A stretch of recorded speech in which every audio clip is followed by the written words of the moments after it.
Next proof, we have in Jerusalem the famous Western Wall that everybody knows, and today the Arabs built a mosque right on top, but where the mosque is, it used to be the Holy Temple, the first and the second temple. The wall is actually one of four.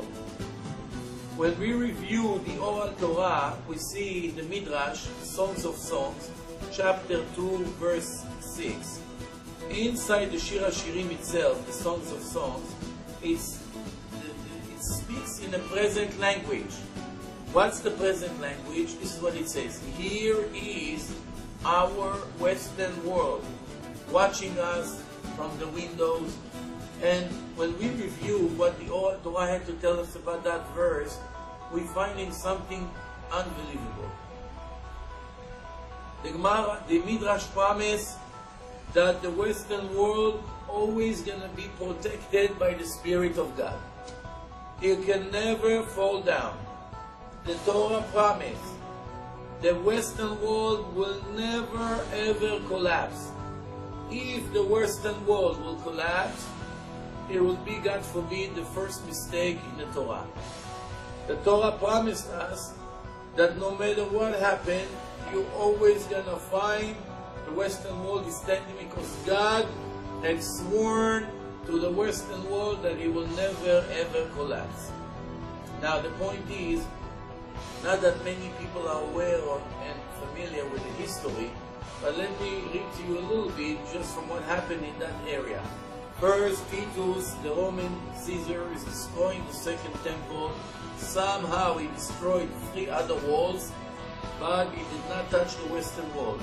Adrianus is destroying the entire city of Jerusalem and build a new city called Ilia Capitolina, but for some reason it did not touch the wall. The Christian Byzantium, they occupied Jerusalem, they left the wall standing. The Persians, the Byzantines, the Muslims, Arab, the Caliph Omar is building the mosque Omar right there, but he doesn't touch the wall. Then the Muslims occupy the entire Jerusalem, they don't touch the wall. Then the Fatamis, which is a different kind of Muslims, they occupy the area, they don't touch the wall. There is an earthquake in Jerusalem, destroyed entire city, but the wall is still standing. Then the Turkish, the Seljuks, the Fatamim again, the Muslims. Then the Christians, and then Salah ad-Din, and Frederick II, and the Mongols, and the Turks again, and the British, and so many others, and so many wars. And twice the Western wall was destroyed. Once by the Babylonians 2600 years ago, once by the Romans. In between, the Greeks came and burned the temple.